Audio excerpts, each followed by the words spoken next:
ఓం నమో నారాయణాయ. వైశాఖ పురాణం 24వ అధ్యాయము. వాయుశాపము.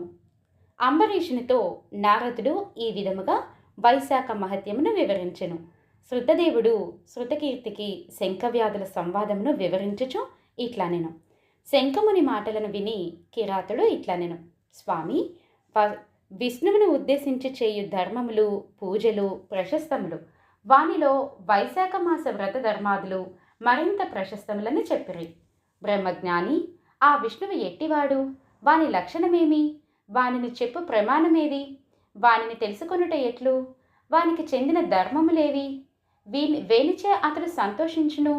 నీ సేవకుడు నగు నాకు ఈ విషయములను దయవుంచి చెప్పగోరును అని శంఖమహాముని సవినయముగా అడిగెను. శంకుడను కిరాతుడా, వినుము చెప్పెదను. శ్రీ మహావిష్ణువు రూపము పాపరహితము, ఆలోచనకు అందనిది. బ్రహ్మ మొదలగు దేవతలు మహాత్ములగు మునులను తెలుసుకునజాలనిది. శ్రీ మహావిష్ణువు శక్తి గుణములు సర్వదా సంపూర్ణములు, నిశ్చయముగా సమస్తమునకు అధిపతి. గుణరహితుడు, నిష్కలుడు, అనంతుడు, సచ్చిదానంద రూపుడు, చరాచర స్వరూపము సాటిలేనిది. దీనికి అధిపతి ఆశ్రయము శ్రీ మహావిష్ణువు. ఇవన్నీ పోయినను శ్రీహరి స్థానము పోదు. ఆయన నిత్యుడు. ఉత్పత్తి, స్థితి, సంహారము, వీని ఆవృత్తి, ప్రకాశము, బంధమోక్షములు, ప్రవృత్తులన్నీ నివృత్తులన్నీ పరమాత్మల వలనే జరుగును. ఇదే పరబ్రహ్మ లక్షణము. ఇతడే పరబ్రహ్మయని జ్ఞానుల అభిప్రాయము. జ్ఞానులు శ్రీమన్నారాయణుడే పరబ్రహ్మ అని చెప్పుదురు. చతుర్ముఖ బ్రహ్మ మున్నగు వారిలోని బ్రహ్మపదము చతుర్ముఖాదులకు సార్థకం కాదు. పరబ్రహ్మయగు శ్రీమన్నారాయణుని అంశను భాగమును పొందిన చతుర్ముఖ బ్రహ్మాదుల పరిపూర్ణమగు పరబ్రహ్మ పదమునకు వాచ్యులు ఎట్లు అగుదురు? కారు. జన్మాద్యస్యేత అను సూత్రం వలన శ్రీమన్నారాయణుడే సర్వవ్యాపకమగు పరబ్రహ్మ పదార్థమని వేదాంతము కూడా నిర్ణయించినది. శాస్త్రములు, వేదములు, స్మృతులు, పురాణములు, ఇతిహాసములు, పంచపాత్రాది ఆగమములు, భారతము మున్నగ వానిచేతనే పరబ్రహ్మయగు శ్రీమన్నారాయణుని తెలుసుకున్న వీలగును. మరి వేరు విధములచే తెలుసుకున్న జాలము. కావున వేదాదులు తెలియని వారు పరబ్రహ్మమగు శ్రీమన్నారాయణ్ణి తెలుసుకునలేరు. పరదైవము, వేద వేద్యుడు, సనాతనుడు అగు శ్రీహరిని ఇంద్రియాదుల చేత, అనుమానాది తర్కముల చేతను తెలుసుకున్న శక్యము కాదు. ఇతని అవతారములను, కర్మలను తమ బుద్ధి కొలదిగా తెలిసి సర్వజీవములు ఆయన ఆధీన వృత్తిలై ముక్తిని పొందుచున్నవి. శ్రీహరి మహిమను క్రమక్రమముగా తెలుసుకునవలయును. ఇతడు సర్వశక్తి సంపన్నుడు. దేవతలు, ఋషులు, పితృదేవతలు మున్నగువారు ఒక్కొక్క విధమైన శక్తిని కలిగి ఉన్నారు. బలము, జ్ఞానము, సుఖము మున్నగు వానివి ఉండుటచే ప్రత్యక్ష, ఆగమ, అనుమానాది ప్రమాణములచే సర్వ ప్రాణులలో మనుష్యుడు ఉత్తముడని తెలుసుకునవలయును. అట్టి మనుష్యుని కంటే జ్ఞానాదులు ఉండుట వలన రాజు 100 రెట్లు గొప్పవాడు. అట్టి రాజు కంటే మనుష్య గంధర్వులు 100 రెట్లు గొప్పవారు. తత్వాభిమానులగు దేవతలను మనుష్య గంధర్వుల కంటే 100 రెట్లు గొప్పవారని తెలుసుకొనుము. అట్టి దేవతల కంటే సప్తర్షులు గొప్పవారు.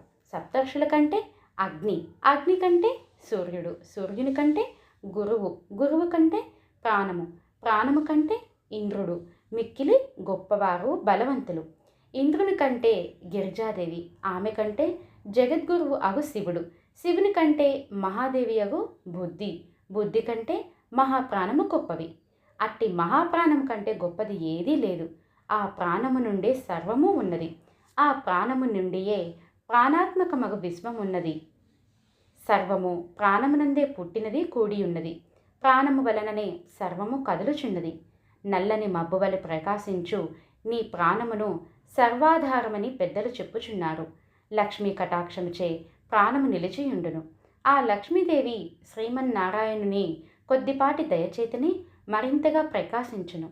అట్టి సర్వాధారుడు, సర్వోత్తముడగు శ్రీ మహావిష్ణువు కంటే గొప్పది, సమానమైనది ఏదియునూ లేదు అని శంకుడు వివరించుచుండుగా కిరాతుడు, స్వామి, ప్రాణము అన్నిటికంటే గొప్పదో, ప్రాణము కంటే విష్ణువు గొప్పవాడో వివరింపమని శంఖమునిని ప్రార్థించెను.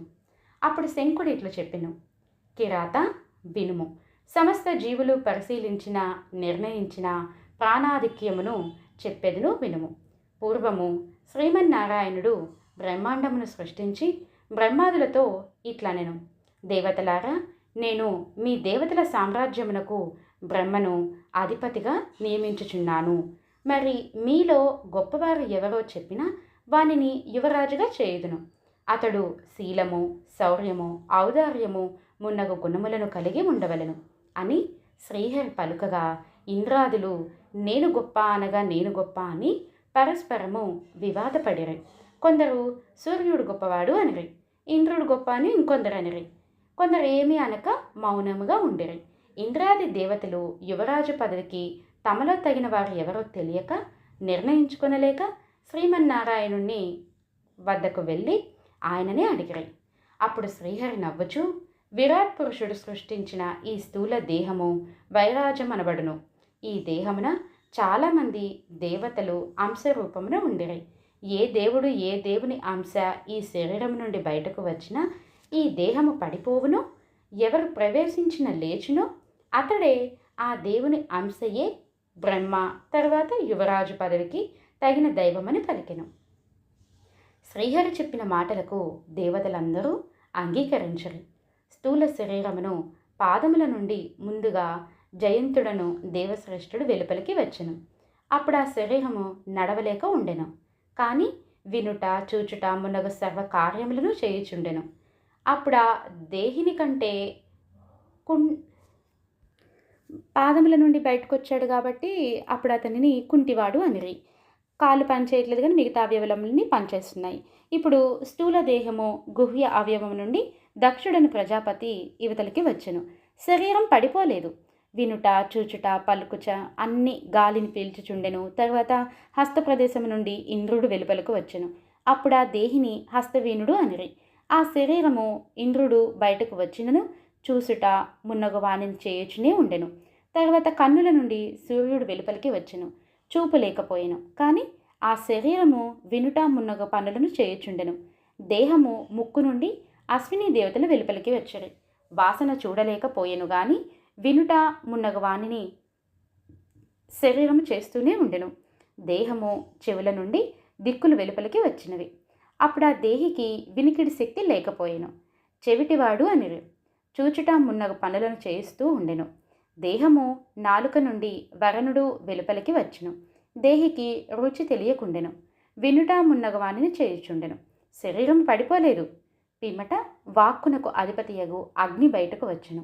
ఆ శరీరి మాట లేకపోవటచే మూగవాడయ్యను. చూచుట మున్నగవాణిని చేస్తూనే ఉన్నాడు.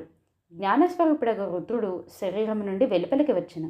శరీరికి జ్ఞానము లేదు గాని వినుట మున్నగనే ఉండెను. తర్వాత ప్రాణము వాయువు వెలుపలికి వచ్చును.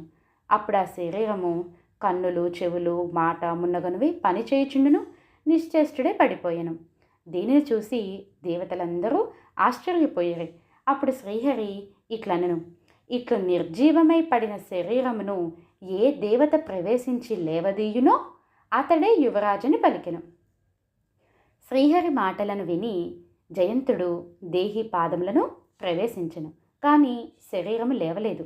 దక్షుడగు గుహ్యమును ప్రవేశించెను, శరీరము లేవలేదు. ఇంద్రుడు హస్తములను ప్రవేశించెను, ఆ కళేబరము కదలలేదు. సూర్యుడు కన్నులలో ప్రవేశించెను, ఆ కళేబరము కదలలేదు. దిక్కులు చెవులలో ప్రవేశించెను, ఆ కళేబరము కదలలేదు. అగ్ని ప్రవేశించినను కదలలేదు. రుద్రుడు మనసులో ప్రవేశించినను కదలలేదు. పిమ్మట ప్రాణము ప్రవేశింపగా ఆ శరీరము లేచెను. అప్పుడు బలము, జ్ఞానము, ధైర్యము, వైరాగ్యము, బ్రతికించుట మొదలగు వానియందు శక్తివంతమగు ప్రాణమునే యువరాజుగా దేవతలు భావించరు. శరీరము జీవించుటకు కారణమగుటచే ప్రాణమే సర్వ అధికమని అనిరి. ఈ ప్రాణము తన అంశల చేత పూర్ణ భాగము చేత ప్రపంచం అంతటను వ్యాప్తమై ఉండెను. ప్రాణహీనమగు జగత్తు లేదు. ప్రాణహీనమగు ప్రాణియు ఈ సృష్టిలో లేదు. అట్టి ప్రాణహీనమునకు వృద్ధి లేదు. ప్రాణము లేనిది ఏదియూ ఉండుట లేదు. కావున ప్రాణము సర్వజీవముల కంటే అధికము. దానిని మించిన బలాఢ్యమైనది ఏదీనూ లేదు. ప్రాణము కంటే గొప్పవారు, సమానులు ఎవ్వరునూ ఉన్నట్లుగా ఎవరునూ చెప్పలేదు, చూడలేదు. ప్రాణదేవుడు ఒక్కడే అయినను ఆయా పనులను చేయుటచే బహుస్వరూపుడగుచున్నాడు. కావున ప్రాణము సర్వోత్తమమని ప్రాణోపాసన పరులు అనుచున్నారు. సర్వ సృష్టికి వినాశమునకు స్థితికి ప్రాణదైవమే సమర్థము. విష్ణువు తప్ప మిగిలిన దేవతలు ఎవరునూ ప్రాణమును తిరస్కరింపలేకపోయారు. ప్రాణదేవత సర్వదేవాత్మకము, సర్వదేవమయము, నిత్యము శ్రీహరిని అనుసరించి ఉండును, శ్రీహరి వశమున ఉండును. ప్రాణదైవము శ్రీహరికి వ్యతిరేకమైన దానిని వినదు, చూడదు. రుద్రుడు, ఇంద్రుడు మున్నగువారు శ్రీహరికి వ్యతిరేకమును చేసిరి. ప్రాణదైవం మాత్రం శ్రీహరికి ఎప్పుడు వ్యతిరేకమును చేయదు. కావున ప్రాణము శ్రీహరికి బలమనిరి.